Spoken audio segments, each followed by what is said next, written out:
Bring the lights down low, it's time to show. Lights, camera, you know what we mean. Behold the magic of the silver screen.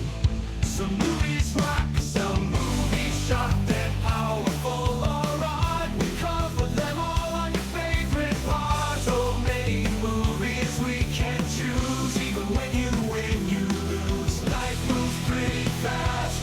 Some will fizzle and some movies last. I understood there would be no math. It's the 30-something movie podcast. Be excellent to each other. Peace out and word to your mother. They're from the best decades. Movie magic that never fades. Lightsabers clash, phasers set to stun. Action packed from dusk till dawn. We have deep thoughts and questions three. Come share our love of the movies we see. Life moves pretty fast. Some will fizzle and some movies last. I understood there would be no math. It's the 30-something movie podcast. Well, howdy, buckaroos. It's time for a Western movie. Howdy. We're gonna get Hey. we're gonna get our pistoleros ready and maybe start a little gunfight here. Please don't make me try an Rootin' accent. Howard. Please don't make me try an accent. Oh, come on now, Pat. You can do a Southern accent. I can't do any accent, John. It doesn't work. Oh, come on. Let's try our favorite phrase when Pat tries an accent. Things don't react too well to bullets in here. Yeah, exactly. Exactly. Would you like to try a Sean Connery Southern accent? No. No? Okay. No. All right. How about no? How about John? no? How about no, Scott? Okay. Who does number 2 work for? There you go.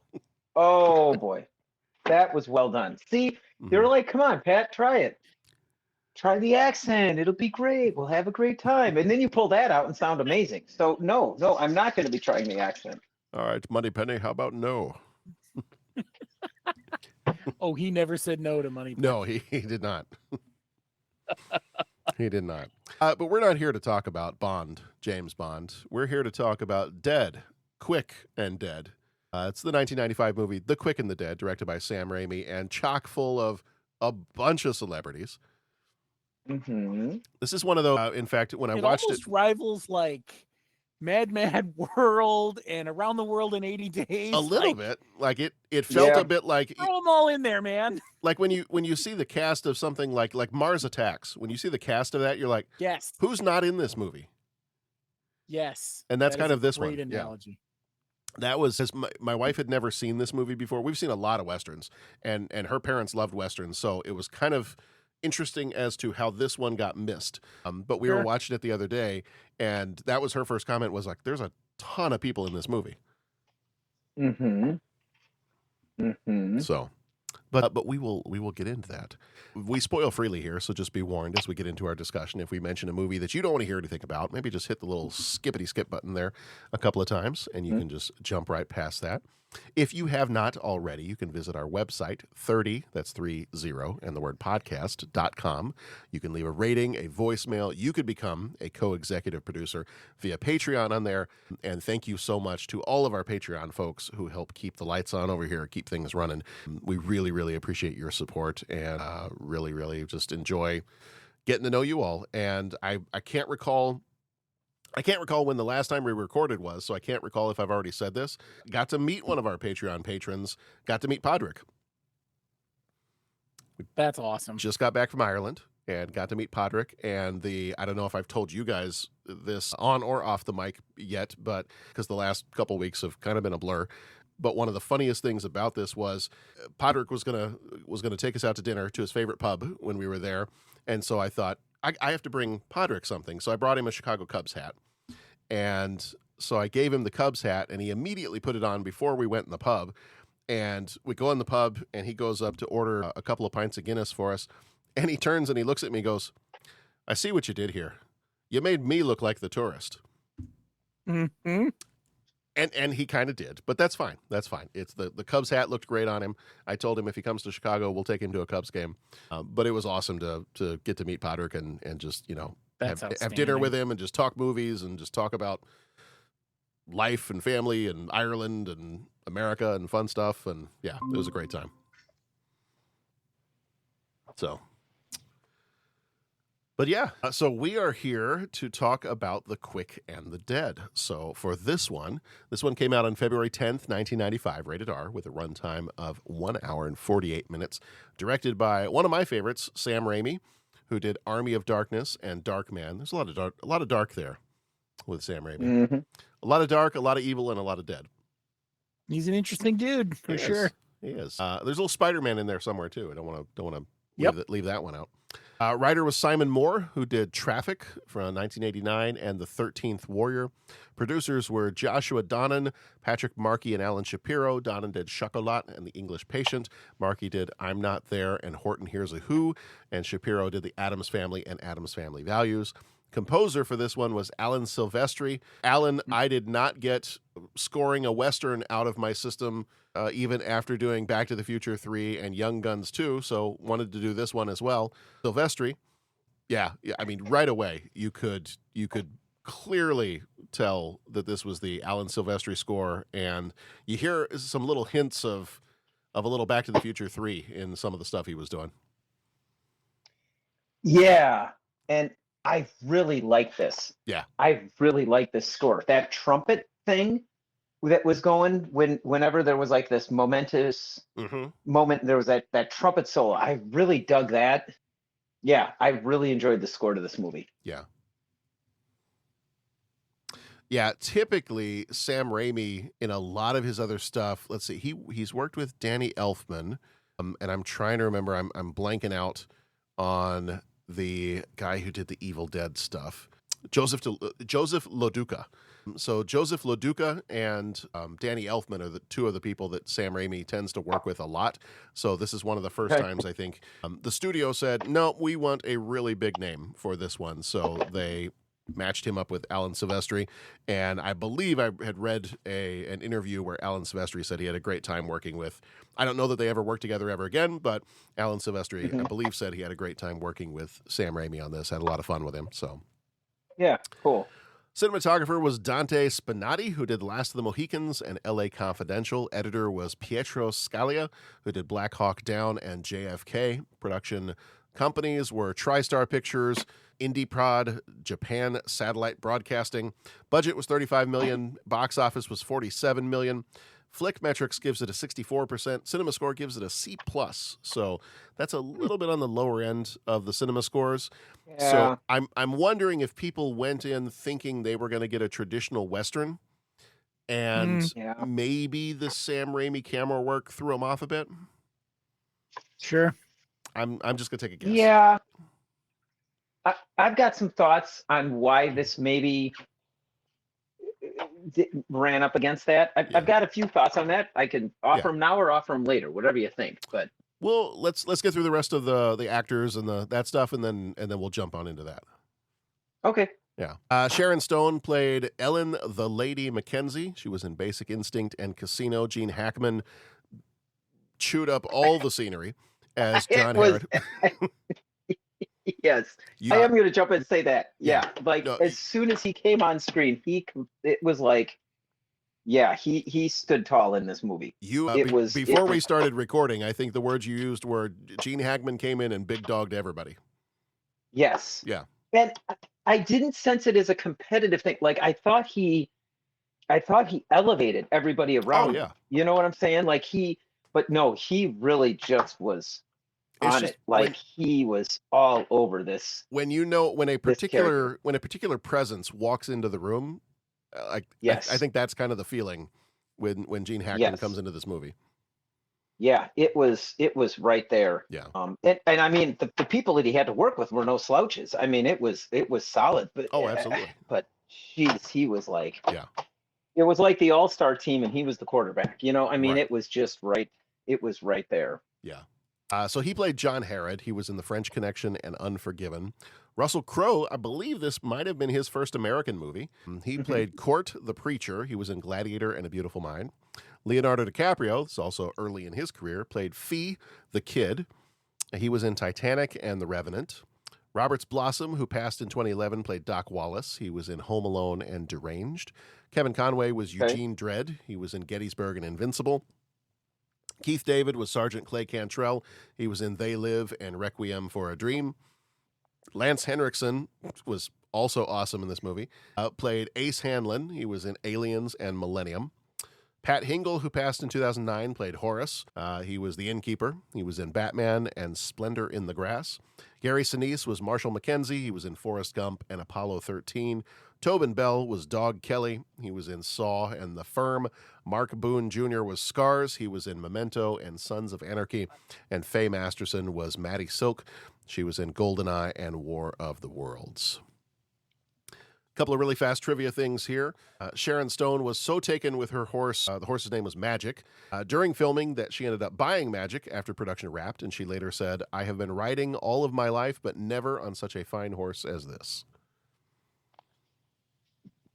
Pat, I know you can appreciate that sentiment. Yes, I can.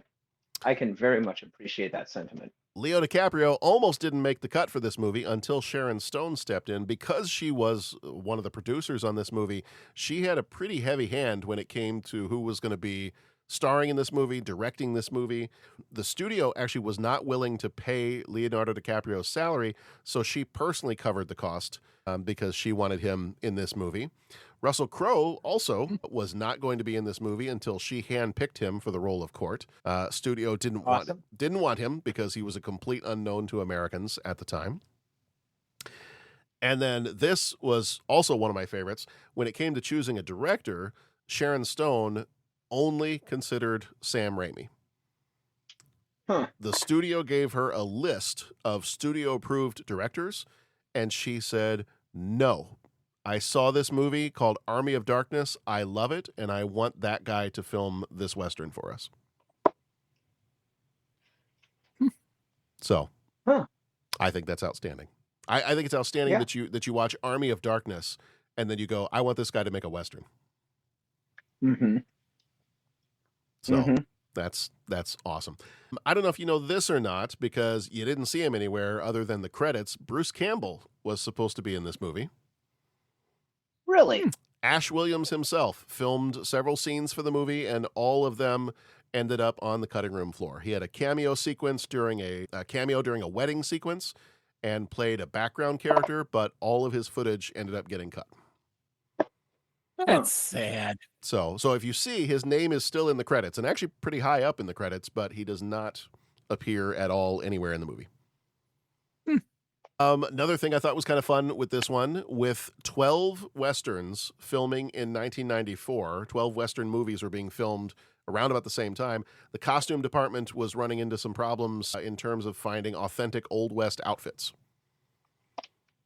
Okay. And so they kind of had to do some workarounds. So I think it sounds like some folks had to share some costumes. They had to get creative with some costumes. My understanding is the like a duster jacket that Sharon Stone wears was an actual 100-year-old, like they pulled it from a museum somewhere. Oh, wow. And it was like authentic from the actual time of like the late 1800s. That's really interesting. Yeah. What I got to go back and see because there was some of the costumes she did looked almost like very modern. Yeah. Yeah. And so and I think some of the more modern stuff was because they were running into problems with like the costume shortages. Like there were so many other movies that were using authentic costumes or authentic looking costumes that I think, I think some of the stuff they might have had to opt for trying to get creative. Right. But you said that one of the costumes things was like an authentic. I believe it was the coat that she wore. Yeah. Okay. Yeah. All right. Interesting. Well, like I said, I was actually one of the notes that I made was I really like the costuming in this, especially hers. Yeah. So that's interesting that because I thought it was a perfect blend. Yeah. A couple of other things. And I didn't read to see exactly what the original ending was, but apparently the original ending did not test well. So Sam Raimi needed a little bit of help with that. Sony, as a studio, suggested to this guy named Joss Whedon, who came in, saw a cut of the movie, this guy, and actually rewrote the ending in a single afternoon, and that's the ending that they ended up using for the movie. All right. And then finally, last thing I've got here is, we'd already kind of mentioned this. This is Alan Silvestri's third Western score in 5 years. He had composed Back to the Future Part 3 and Young Guns 2. So by the time Quick and the Dead had rolled around, he was already a seasoned gunslinger in the music department, you could say. Cool. So, yeah. All right. In a ruthless Western town ruled by the cold-blooded John Herod, lone gunslinger The Lady, ooh, it's a lady, arrives to avenge her father's death. That'd be a different movie. Mm-hmm. Alongside the conflicted ex-preacher Court, the brash Fee the Kid, and the villainous Herod himself, she enters a deadly dueling tournament.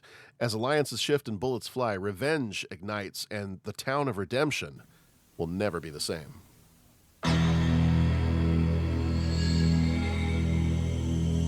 This is my town! If you live to see the dawn, it's because I allow it.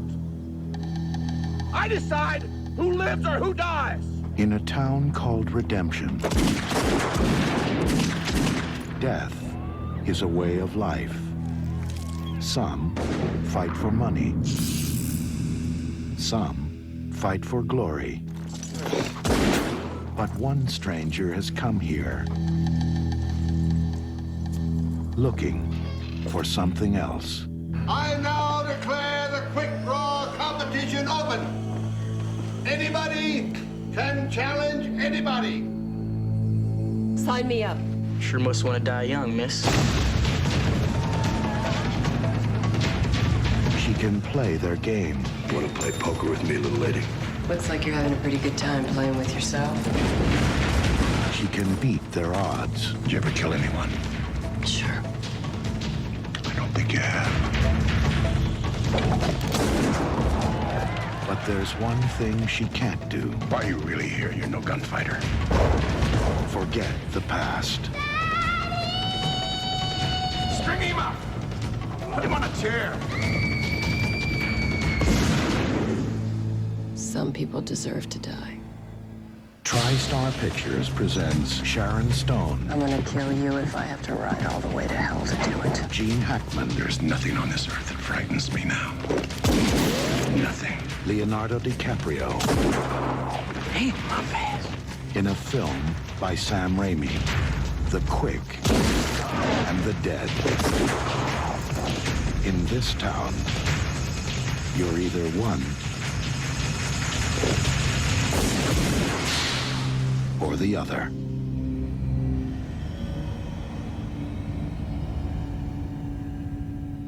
All right, top 10 major moments. In 1881, a gunslinger known only as the Lady rides into the dusty town of Redemption, which is under the iron rule of outlaw-turned-mayor John Herod. She signs up for his brutal fast-draw tournament, claiming she's only there for the prize money, $123,000, which I believe in today's money is something like $3 million, if I looked it up right. Mm-hmm. Okay. Yeah, so that's a few pennies. Herod's men drag in Court, a former outlaw turned preacher who's renounced violence. He refuses to fight, but when they try to hang him, the lady shoots through the rope, and let's just say she's not one to sit by quietly. We meet the Kid, a cocky young gunslinger desperate to impress Herod, who may or may not be his father. After a bit of a flirty night with the lady, she wakes up in his room and spots some barrels of dynamite tucked casually under the bed. Maybe a little foreshadowing here. Mm-hmm. Though we'll call those Chekhov's TNT barrels, Mm. Yeah. because when you see them in Act 1, they will get exploded in Act 3. The Spared tournament, no expense. no. The tournament kicks off. Herod silences Ace Hanlon pretty quickly, who had the audacity to take credit for his past kills. The Kid and the lady win their duels pretty easily. Court, given a cheap pistol and just one bullet, still manages to drop his opponent in a fairly instinctive style. When he learns the townsfolk hired a professional named Clay Cantrell to take him out, Herod changes the rules. Every duel is now to the death. He proves his point by gunning down Cantrell. The kid scores another win. The lady takes out Eugene Dredd after he assaults a young girl. Rattled, the lady leaves town but is found by Doc Wallace in the cemetery. He recognizes her as little Ellen Mackenzie, the marshal's daughter. Flashbacks show her tragic past, that Herod forced her to try and save her father from a hanging, but she accidentally shot him instead. She's back for redemption, literally. Ellen returns to challenge Herod, but he's already accepted a duel with the kid. Herod forces Ellen in court to fight instead. The kid steps up against Herod, wounds him, but is then shot dead by his maybe father. In true villain fashion, Herod denies being his father and lets the boy die alone. Court is made to duel Ellen. He shoots her down, and Doc declares her dead. Court demands to face Herod next, but is forced to wait until morning and has his hand smashed that night by one of Herod's thugs.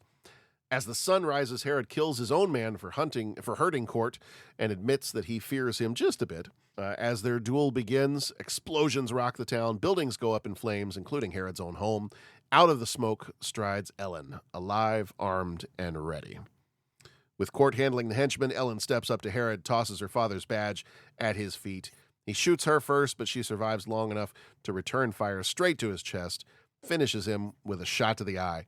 With revenge complete, she hands the badge to Court and rides off, leading him to rebuild law and order in redemption. Before we jump from the major moments, I do just want to say, and we can talk about the different duels here, but I am gonna cheat a little bit and jump straight to that final duel. That one was awesome. When she fires that first bullet, and you see the little ray of sunlight going through the hole in his chest. And then the second shot like catapults him backwards. I love that. That is just absolute Sam Raimi stuff there. Yes. Yeah, that's when he pulled out all the toys. Yes. Yeah. All right. Let's see what deeper thoughts we have here. And now, deep thoughts. I have an opinion on this matter. Don't mince words, Bones. What do you really think? I like it a lot. Wow. It's very deep. Thank you. Okay. When was the first time you saw this movie? For the podcast, I hadn't really registered this at all. Okay. Yeah. That is interesting. Pat, what about you? Is this first time you'd seen it, or had you seen it before? Same deal. I actually, time earlier this year, I saw it pop up on one of the Netflixes or the Amazon Primes or the somethings. And I'm like, oh, I'll check that out. And I think it was The Quick and the Dead. Yeah. It was some Western that I hadn't seen that came out right around this time. Okay. And or maybe not, and I'm mixing it up, but I didn't get much past the beginning. And then something pulled me away and I never went back to it. And then I saw it was on the list for this year. So I'm like, I'll just wait and have it be a first time watch for the pod type deal. Oh, nice. So this was the first time. Okay, cool. I had seen it many, many, many years ago. I think it was probably early on in college. So it would have been maybe within 5 years of it coming out or so. So I saw it back then, and watching it this time around, I might have seen it a couple times over the years, but it had been a long time since I had seen this movie. And I did not remember. I kind of reached a point. I remembered what happened in this movie up until the point where the kid dies. And then after that point, I kept racking my brain. I'm like, I don't remember how this movie ends. I have no clue. I have no clue what's going to happen after this point. And I know I had seen it before. And as we started to get to those points, I was like, okay, I kind of remember what's about to happen here, but not really. So it was a weird feeling. I usually, if I've seen a movie at least twice, I will remember, and especially as I'm watching it, I will start to be like, oh yeah, I remember this now. There was some block on my mind to where anything after the kid dying in the duel against Herod, I could not remember what it was. Even as I was watching, I was like, Really? I have no clue what's going to happen next. But I know I've seen it, and I know I've seen the movie all the way through at least twice. Okay. So yeah, I don't know. It was kind of a weird feeling, but so yeah. Did So it- I have seen this one a couple of times. Okay. But up until the pod, you weren't sure about the end. Correct. Up until watching it this time. Did it click A little once you bit. watched it? Were you like, like once I finally finished the movie this time, I was like, okay, yeah, I think I remember most of that. Okay.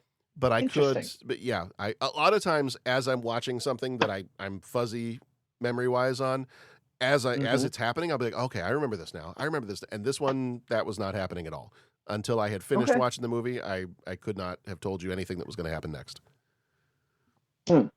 So then follow up question: did you like this movie? My initial answer to this is I've always kind of heard mixed opinions on this movie, and some people are like, yeah, it's not a traditional Western, so no, I don't really care for it very much, or the Sam Raimi camera angles are kind of weird, and I get whiplash watching this movie. And for me, I think the combination of it being a Western, like I know it's a bit of a quirky movie, and some of the Sam Raimi stuff can be even a little extreme in this. Like I think there's a difference between how he does some of what he does in, the Evil Dead movies and even later on in the Spider-Man movies and this. So I get it. Like I understand that criticism, but I think for me, it's got a little soft spot in my heart because it's a Western and it's Sam Raimi, and I really, really enjoy all of his movies. So Yeah. my answer is I really enjoy this movie. I liked it. I enjoyed it. I'm a fan of movies. I've become a fan of Sam Raimi's, right? Like thanks to you guys in this podcast. And I love Westerns. And I mean, the acting talent in this movie is pretty incredible. The soundtrack is incredible. So I really enjoyed it. And I'm gonna leave it there. I really enjoyed the movie. Yeah. I have a couple thoughts on where I think people maybe bumped on it and just the why, but I very, very much enjoyed watching this whole movie. The only thing that kind of put me back a little bit was like, was the whole thing where as a kid, he's like, hey, if you can shoot the rope and save your dad, then you're okay. Yeah. We'll let him live. And it wasn't even so much that she couldn't shoot the rope, but she shot her father in the face. And when I look at that, like, and I that part was like, oh wow, that's a lot right there. Yeah. That's big. And they kind of swept it up into the whole character backstory, and that's why she's tough as nails and all this kind of thing. Mm-hmm. But and that's why John Herod's as evil as he is. And that's why John Herod is as evil as he is. And I know I'm not supposed to get into the minutia of what does that do to a person. And do you know what I'm saying? Like, I know that's not the purpose of the movie, so I don't want to get off the bus at that stop and say, well, why didn't they explore that more? Like, the amount of trauma that would cause someone would be incredible. Because I don't think the purpose of the movie was to do that. The purpose of the movie was, okay, that's just kind of in her backstory and why she's tough as nails and all that kind of thing. But that was a part that it's not that I didn't like it, but it was just, I don't know. That was just kind of intense for me. Yeah. To think about, and they seem to kind of gloss over it. They almost kind of buried the lead. That would be the only thing, and it's not that I didn't like it. So everybody that's getting all up in arms listening to this podcast, please don't take that as I didn't like the movie, because I very, very much did. But that was one part of it that I don't know. And like Dennis is always great about asking that question. Okay, well, what would you have done differently? I guess if you were going to gloss over it, then maybe have it be, okay, she missed. She couldn't shoot, she missed the rope. But for some reason, that whole thing that it was by her hand that her father died, that just seemed a little bit intense for the amount of explanation that they gave it. Yeah. That's all. That was just pretty big for it to be kind of like a backstory for that dark character. And maybe maybe what's informing me now is that we're kind of in the age of Unforgiven, and you very much see the effect that has on people. The effect that killing has on people. And I know that wasn't within the purview of this movie. That's totally fine, but like, boy, that one little thing really, that just stuck with me. Like, Oh dear God. And maybe it's the fact that I've got a 12-year-old daughter. Do you know what I'm saying? Yeah. So I don't know, but that kind of put me back and was like, you know, headcanon, okay, that really didn't happen. Yeah. It was really, she just missed the rope. Yeah. Because I'm repeating myself. So I'm going to just be quiet now. But yes, I very much loved the movie. It was fun. The Sam Raimi was fun. The different characters were fun. But yeah, that one little part was different. Yeah. Bo, what about you? Did you enjoy it? I did. I mean, and Pat's right. It was a little surprising that they went that dark, you know? And I should have saw it coming and I didn't. So I appreciated that. I appreciated the twist of that, because I feel like when you watch as many movies as we do and you're watching with a critical eye like we do, sometimes the plot twists are exposed. Mm-hmm. And you feel like things are predictable. I don't think I saw her being that. I knew there was trauma, right? And I knew it was related to her dad. I just thought it was watching him die. I didn't expect it to be her as the instrument of. Right. So yeah, I liked it a lot. A lot of fun little, smirks and looks and one-liners too, just it was good. I enjoyed it. It's the fun stuff of like the Evil Dead, the Army of Darkness, it's a little less the campiness of Bruce Campbell being your main actor in the movie, but it's still like everybody's, and I don't mean this in a disparaging way, everybody is kind of like a cartoon version of somebody in a Western movie. Yeah. Like we're not nothing here is subtle. Like this is, I don't think you could look at most Sam Raimi movies and be like, oh, he really subtly captured. No, Sam Raimi doesn't tend to subtly capture anything. We're not going for realism here. We're going for, his typical, the swooping, the spinning, the zooming, the crash pans, the POV shots, the quick push-ins, the Dutch angles, the dolly zooms, like all the stuff that he does. The coming and going and going and coming and that kind of thing. Yes. Quoting another Western. Which I thought was kind of fun. It's like you have a little bit of some of that can tie into a little bit of like the Sergio Leone Westerns. Like you get a little bit of some of those techniques are maybe exaggerated versions of things you'd see in some of the spaghetti Westerns. It's a little bit more, it's like a Sergio Leone on Red Bull, a little bit more than like a John Ford Western movie. And I thought it was a lot of fun. Like it's very different than the other Westerns like this 90s, I don't know what you want to call it. I don't know if you want to call it like a Western revival. The 90s, you had Young Guns, you had Unforgiven, you had Tombstone, you had Wyatt Earp. You've got a lot of Westerns. You've got Dances with Wolves, So you've got all these movies, but they're all, for the most part, they're all realistic. Even Tombstone, which sometimes I will kind of think of as like and I don't want to say this in a way that disparages that movie because I love that movie. Sometimes when I compare Tombstone to other Westerns, I think Tombstone is like the MTV video version of a Western.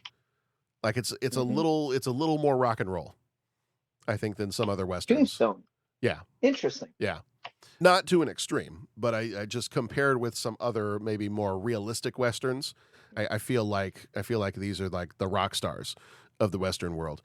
Whereas this one, Quick and the Dead, is absolutely not. It's not subtle. It's not meant to be realistic at all. It's just this, and it's fun. It's just it's this fun gunslinging tournament. I can't think. I was trying to think of any other Westerns. Are there any other Westerns that are structured this way, where somebody it's just a competition and it's just the gunslinging, March Madness tournament kind of a thing. I can't think of any others that are kind of structured in this way. So in a few different ways, it's a fairly unique. I'm sorry, I cut across you. What was it? Go ahead. It's okay. I was just saying, I think it's a fairly unique Western in stylistically how he does it, but then also the structure of it. Mm-hmm. Yeah, I was almost more reminded, like Enter the Dragon, Yeah. or what later got adapted into Mortal Kombat. Right. Where it's just you're bringing in these very like this could almost be a video game, right? This is the Like, Mortal Kombat of Westerns. Exactly. Which, if we're going movies, Mortal Kombat was based on Enter the Dragon, right? So that's kind of what I thought of more. That's what I really thought of when I thought of this movie and the influence of this movie, because they're like you said, all the different gunslingers coming into town. Yeah. And Bo. And there's there's even that scene where John Herod screams, "Finish him." Yeah, exactly. Well, but all joking aside, when he pulls back and says done, what does John Herod say? Hey, no, we're going to the death now. Right. Remember, he said this is all of it's going to the death. So in essence, he basically was saying finish him. Yeah. Right. So I mean, but I think too, Bo, to your point, this really clicked when you said it was a surprise when they went all the way dark. And you're exactly right. They did go dark with that plot thread. And I think the darkness got me. I'll be honest. I mean, anybody that listens knows that I like the happy ending kind of feel. The darkness got me. But what also got me is they went dark, but not all the way dark. To do another Dr. Evil reference, you're pseudo evil, you're quasi evil. It was like they went dark, but they never really examined what that did to that character, other than that's just part of her backstory to make it seem like super traumatic. They didn't, and that's Right. that was where the disconnect. You're exactly right. It was a surprise, like, oh snap, they went there, but then they didn't even explore that. And I think that was my struggle with that part. You're the Diet Coke of evil. Yeah. But now I kind of find myself wanting this to be a video game, right? Select your character. And select your character. It'd be a great video game. Yeah. Do you have this skirts the edge of one of our three questions here in a little bit, so I don't want to get too close to it, but do you have a favorite kind of face-off in this movie? Like as the gunslingers are kind of joining the tournament and then you get to the different duels, is there one in particular? My immediate answer is Ace, is the Lance Henriksen character. Mm-hmm. Like, I think he is hilarious. Mm-hmm. And he is just the fanciest gentleman with the fanciest mustache of the entire group. And then the way that Gene Hackman's character just completely takes him down a peg and blasts off. I think he blasts off some fingers from one hand and then shoots a hole in his other hand. And yeah. That one was pretty good. I like when she's faked her death with the what was it? Not ketchup. What was it? Whatever the paint. It was like it the ink. Yeah. It was like red ink. What was that? Red ink. Red ink. That's what it was. The ink.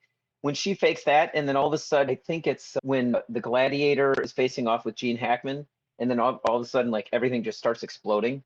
Yeah. I thought that was pretty cool.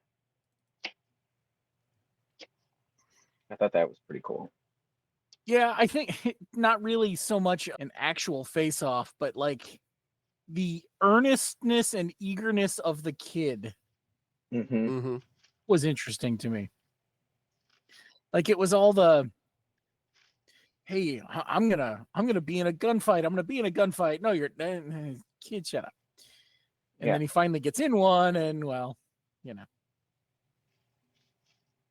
yeah, the fight of his life. Yeah.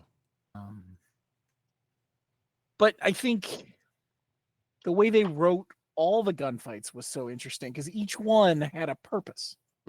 He was trying to show us something, When she takes down the guy that was abusing the girl in the, or trying to abuse the girl or whatever, and it was just like you were going right into the gunfight, and then basically the next scene you see is they're in the rain running at each other, running and gunning. I thought that was cool. And like you said, Bo, each one was a little different. Each one had its purpose. Yeah. I think for a movie like this, I think of the scenes in Evil Dead and Army of Darkness where when Ash is, in Army of Darkness, when he's building his robotic hand, or when he's putting together the chainsaw and you see like the pulling of the chains and you see him constructing something. I think that works really, really well in a movie about Wild West gunslingers, because you get these extreme close-ups of the gun barrels and of the the chambers rotating in the revolvers, and I thought a lot of those camera shots were really cool. The part where I could see people getting a little dizzy in this movie is I did feel like some of the Sam Raimi-isms, some of the panning and the zooming and the all that kind of stuff. I did feel like there were times where it was a bit much. Like even for me, big Sam Raimi fan, love the way he makes his movies. There were a couple times where I was like, okay, I'm getting some whiplash here. So maybe we could have toned it down just a little bit. But like the extreme close-ups on the gun barrels, all of the extreme close-ups of the, loading the bullets into the gun, and just how he did all those the angles and the way he does the cinematography of all that I thought was great. But in terms of some of the other stuff here and there, just whipping the camera around or zooming in real fast on something, I would have maybe like cut that by, I don't know, maybe 20%. Yeah. I hear you. There were simply too many notes. What was that? There were simply too many notes. Was there some split diopter? Yes, there was. Okay. As check out the big brain on Pat. I'm just saying, as we are as I think it's safe to say we're somewhat of a tribute podcast to Greatest Gen. Yes.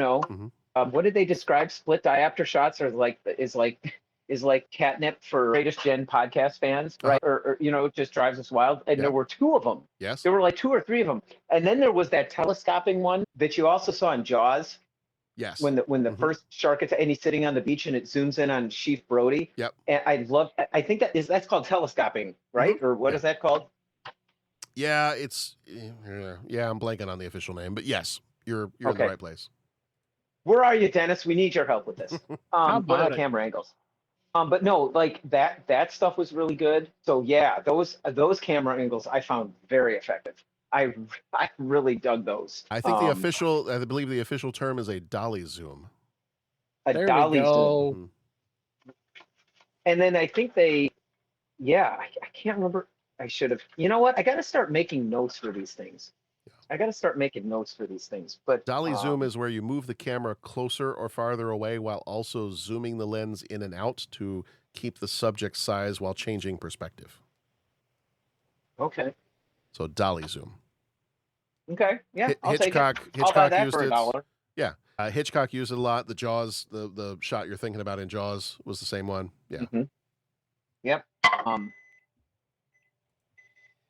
So yeah, I really like the camera stuff. I don't want to hijack it, John, if you're still leading the discussion, but I do want to just give my 2 cents on why I think people bumped on this movie a little bit. Yeah, go for it. And if I could crawl inside someone else's mind, and again, I really liked it. I'm just going to say, I really enjoyed this movie. I like Westerns. You guys have introduced me to Sam Raimi.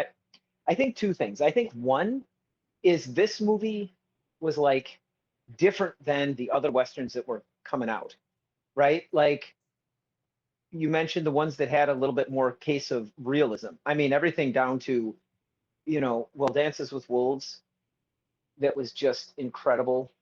Unforgiven, which, I mean, that, was what that did to the whole genre. And then Wyatt Earp, which was, biopic. Now, you mentioned one of your favorites, Tombstone. It's funny because I thought Tombstone was almost like, I always looked at it as like a modern take on the classic Western. Yeah. Which is not against what you said at all, because like the classic Western it's fantasy, right? Like that's kind of, what those are. And I just thought everything, the music went big in it. And I mean, this movie is different. And I think that if we're in the time of the Western, the resurgence in the 90s, I'm guessing like the people that might go see it are the Sam Raimi fans and really like that. And I don't know how much of that would be as of a niche at this time. But I think of my dad and my grandpa, who were like epically big Western fans. I think they would probably say, "Oh, that's a quirky little movie," or "That seemed a little ridiculous," or when Gene Hackman goes flipping backwards. Yeah. I think like things like that. I think they would. I think they'd be like, "Well, that's a little odd." I think that's the stuff that would kind of catch them out. Yeah. And just make the Western fans of the Westerns kind of question it. Yeah. Right. Yeah. And then if I can go on a macro level, I just think I'm just going to say, I think movie audiences love to be in a perpetual state of like disgruntlement with movies. And that's why the internet has been, like they said in Jay and Silent Bob, the internet is a worldwide communication tool for people to come together and complain about movies. And the quote goes on from there. Mm-hmm. And I think what happens is we get together and say, well, this isn't any, think of any big franchise. And again, to our listening audience, to anybody that has like, you're entitled to your opinion. I'm not saying you're not, but what I get a lot of is, oh, well, how come this franchise has done, all these different movies? We've got Rocky 5,000, and it's all the same. It's all the same story. I know what's happening. I know what's this. I know what's that. But then as soon as someone comes along and does something different, then we're all like, well, that doesn't make like what? Well, that's not cool. And like, so this, like, all the Westerns are the same. The good guys wear this, the black guys, the bad guys wear the black hats, the good guys wear the white hats. They all fight, this, that, and the other thing. The hero rides off into the sunset. There's all this stuff. But then when Sam Raimi comes along and says, puts his own little spin on it, like people are like, oh, we don't like that. Show us the original. Go back to the original. Like, I think, and I'm going to draw a lot of ire from Star Wars fans, but like, what do Star Wars fans like? Star Wars fans like Star Wars and Empire Strikes Back, and everything else they don't like, right? Because what comes along in the second of the new trilogy, it was suddenly, oh my God, Luke Skywalker would never do that. What are we thinking? That's terrible. That's sacrilegious. It's terrible, and that's fine if you felt that way. Like, everyone's entitled to their opinion. But what happened? Someone came in and showed us a slightly different viewpoint, and then suddenly it's like, this is heresy. But then on the flip side, it's like, you're making too many movies that they're all the same. The Force Awakens is just like a reworking of like A New Hope. And why are you calling it A New Hope? That's not what we should be calling it. You get where I'm going with this? I just think there's just this natural thing that, like, you make a movie with a new perspective, you're going to hear from the people that want it the old way. You make up something the old way, then you're going to hear from the people that are like, why am I watching the same thing over and over? I want to just see something new and different. And so I think, a lot of times movie fans like to live in a constant state of disgruntlement. That's just my take. I would agree. Okay. Yeah. We just let Pat go on and on and on for several minutes, and we both just are like, yeah, ditto. Yeah. I'm sorry. You could mute it and turn it off. And I know the Star Wars fans are going to be angry. I like Empire Strikes Back too. No, please, make whoever you want angry. I think that's awesome. We also hate Home Alone, everybody. Oh boy. Well, Pat, we kid because we love. We do. That's true. You just were visiting with Padraig in Ireland. He's a great friend, and that's like his favorite movie, and he had to go there. My foot's back in my mouth. He even got to visit. He was telling me about how he got to visit the Home Alone house when he was on a layover here in Chicago one time. Before we get final thoughts, I would be remiss if I didn't mention one little trivia thing here, too. There was a scene, actually, we saw it in the version we saw, which means I believe we saw the international version because it was removed from American versions. There was a love scene in this between Sharon Stone and Russell Crowe. And in that scene, I think it's right after she comes back from the cemetery where she'd been talking to the old man, and we get like the full backstory of what happened to her. And then she kind of basically comes running in and basically jumps Russell Crowe. And then we have a little bit of a love scene there. That apparently was removed for the American version, but international versions got to see that. The only thing that I have to say about that particular scene was it seemed a little abrupt, that it was Like, she was angry at him, she wanted to kill him, and now all of a sudden they are enjoying each other's company in a certain way. So because this is a Sam Raimi movie, we have to put it this way. First you want to kill me, now you want to kiss me. Blow. That's awesome. So that's awesome. So I think final thoughts on this one before we head on into 3 questions. First of all, I think if you're, to your point, Pat, I think if you're an Enter the Dragon fan, I think you're going to enjoy this movie. I think this is let's call it Enter the Hackman. I think if you enjoy a good tournament movie, and there's so many good examples of a tournament movie. I mean, you've got your sports movies. So you've got things like, The Mighty Ducks. You've got Dodgeball. You've got, you mentioned Mortal Kombat. We mentioned Enter the Dragon. You've even got like The Karate Kid, the JCVD movie Bloodsport. Like, you've got all these movies that are great tournament movies. This kind of mashes up genres a little bit and gives you a Western tournament movie that is also like high impact, over the top action. The characters are also a little bit over the top in each one of them, and it just makes for such a fun movie.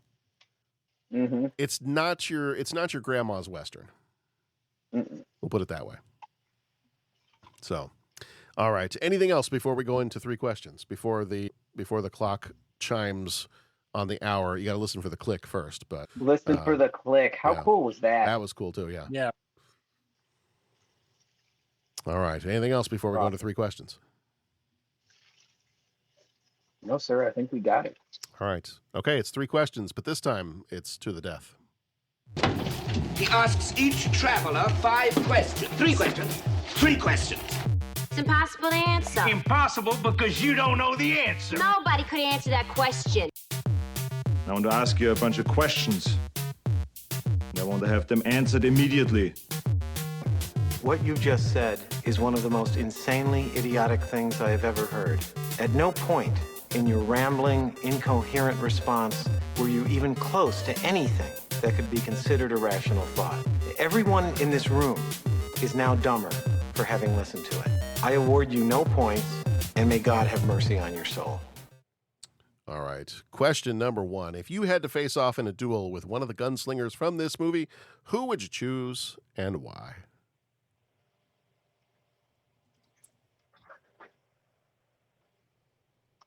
This one had me thinking a lot today. Really?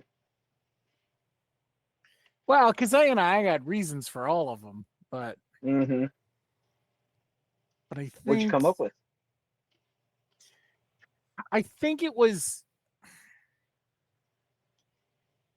Russell Crowe, because I thought I could beat Court.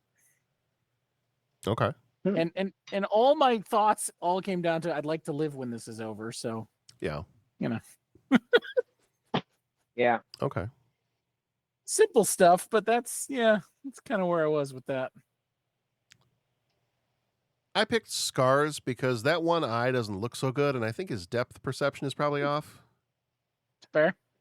So I feel like I could take him. Which one was Scars?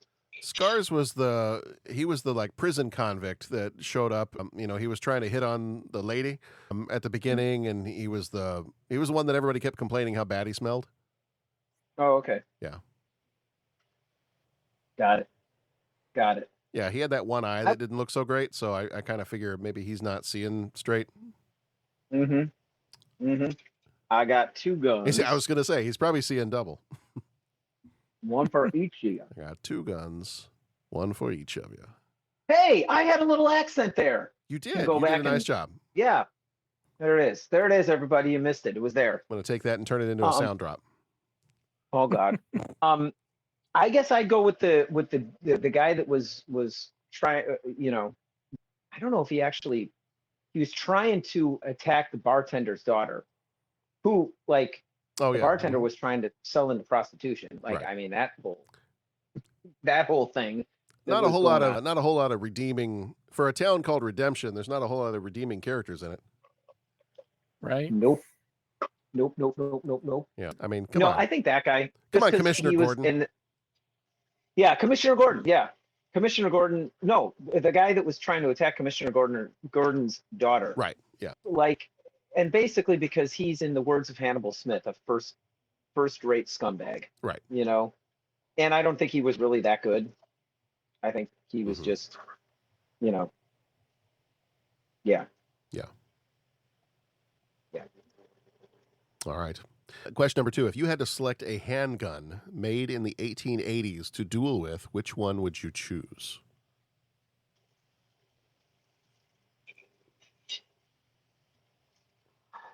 What would you like to go Peacemaker. first? Yep, there it is. Straight out of Back to the Future. And you get the belt to go with it. Of course. Yep. Wouldn't have it any other way. I'm going to daily double that one. What is it? The Colt Single Action Army. And I was just reading about it because I'm not an expert on, firearms at this time. And everything they said, it seemed to point to that was the gun of choice for outlaws, lawmen, regular people, gunslingers. Like, everyone picked it, and they said that it wasn't as accurate long range, but it was accurate enough, or it was accurate for what it was intended for, right? Which, I mean, I don't know how accurate those things were, much beyond like 10 yards, 10 or 20 yards or whatever. And they kind of explore that in Unforgiven, right? Like the big gunfight. Well, spoilers for Unforgiven. But the big gunfight in the end of that, I mean, there was people missing left, right, and center. So I found that interesting. And then they had different versions. And then I fell down this whole rabbit hole of information about it, but they had different versions of it that were nicknamed. And there was there was the cavalry, the civilian, and the artillery. And each one had a different barrel length. And the cavalry one was like a 7.5-inch barrel. The artillery, which I guess, if I understood correctly, the artillery officers and soldiers would use, that one had a 5.5 or 5 3/4 barrel length. And then the civilian or gunslinger one had the 4.5 or 4 3/4 barrel, and you're sacrificing accuracy, but it's faster for what their purposes are.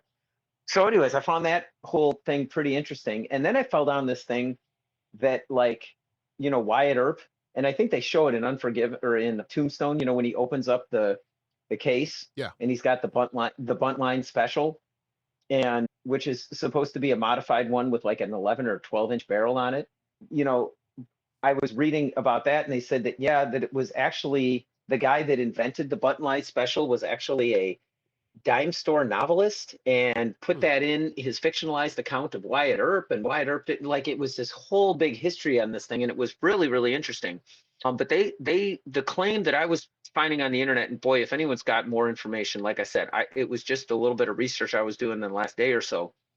But they said that Wyatt Earp, they carried a Colt Peacemaker, and most likely with the shorter barrel.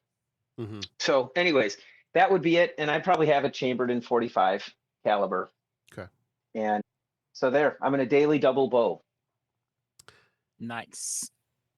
In terms of what you see in the movie, I think I really like the silver finished Remington 1875. The one where they talk about they had the wood handles removed and replaced with the silver, and was it successfully used in 35 bank robberies, I believe it was. That one, that's a lovely looking handgun right there. I'm gonna do like a 0.5 answer onto this as well, though, because and I don't know if this is a relation or not, but the little knuckle duster gun that she's got tied to a string under her dress. Fun little trivia about that one. Those were referred to as James Reed, quote unquote, my friend knuckle duster guns. And James Reed is spelled R-E-I-D. The only way you should spell it. The only way it should be spelled. James Reed apparently was born in Belfast, Northern Ireland, and moved to and worked in and was I guess a fairly successful machinist in Glasgow, Scotland. and then ultimately in the 1850s moved to the United States. And he was the first one to develop these like smaller, like single shot. Oftentimes, I think it was a .22 caliber. These little knuckle duster guns. So that's my little .5 answer is because it's named after somebody who has my last name. So who knows? Maybe it's a relative. Maybe it's not. Gotcha. As we learned while we were in Ireland, the name Reed is everywhere. So we ran into several businesses with that name, and they're all over the place, and no guaranteed we're related. So. Now, would you use that, kind of in the manner that it was intended? Would you get the guy in the back as he was walking out to the square for the showdown? See, I feel like that's the less honorable way to do if you're going to do the shootout. That's not the honorable way to do it. If I was going to use that gun, I feel like I'd have to be a spy of some kind. I see. But if it was like in a tournament situation like this, no. Okay. I'd go for that. So you I'd go for the Remington. You wouldn't go with the words of Elam Garrick.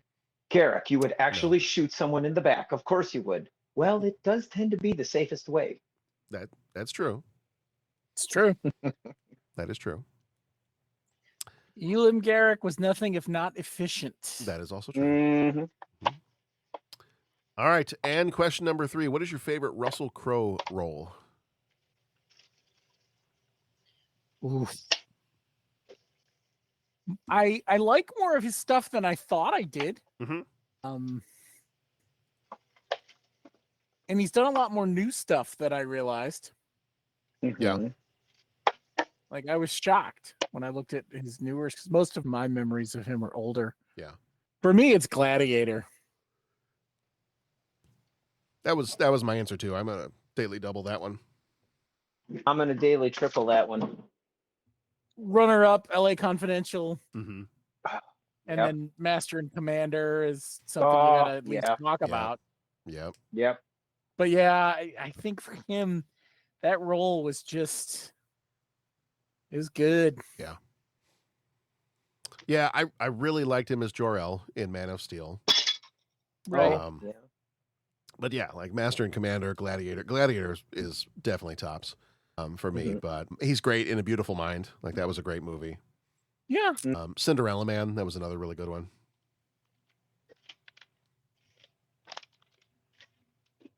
Yeah, he's had some good ones.